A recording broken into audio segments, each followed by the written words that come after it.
મોંઘવારીના જમાનામાં નેત્રંગ તાલુકાના મોરિયાણા ગામે આદિવાસી સમાજ દ્વારા મરણ પ્રસંગના સદીઓ જૂના રીતિ રિવાજો બદલવા સરપંચની અધ્યક્ષતામાં મળેલ મીટિંગમાં ગ્રામજનોએ નિર્ણય કર્યો હતો। હાલના જમાનામાં જન્મ સાથે મરણ પ્રસંગના રિવાજો ખર્ચાળ બન્યા છે, ત્યારે નેત્રંગ તાલુકામાં વસતા આદિવાસી સમાજમાં કેટલાક રીતિ રિવાજોમાં ફેરફાર કરવામાં આવ્યો છે।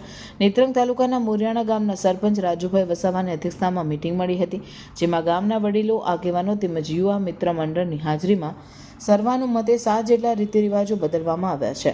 જે રીત રિવાજોની વાત કરીએ તો ફાળો લખવાની પ્રથા ચાલુ રહેશે। મરણ જનાર વ્યક્તિના પરિવારના સભ્યોને બાદ કરતા તમામ માટે સાલ, ઓઢણી, રૂમાલ કે કપડાં નાખવાની પ્રથા બંધ કરવામાં આવી। વાલત કાણ આણું પ્રથા બંધ। 12માના દિવસે ભેટ સોગાન પ્રથા બંધ। આવેલ તમામનું 10, 20 કે 50ના રોકડા અથવા ફૂલથી નમન કરવું। 1.5 મહિનો અને 40મું સદંતર બંધ। વર્ષી 1 વર્ષ માટે 5-10 વર્ષની પ્રથા બંધ। શ્રદ્ધા હરાવવાનું માત્ર પરિવારજનના સભ્યએ સાદું અને સરળ રીતે કરવાનું નક્કી કરવામાં આવ્યું છે।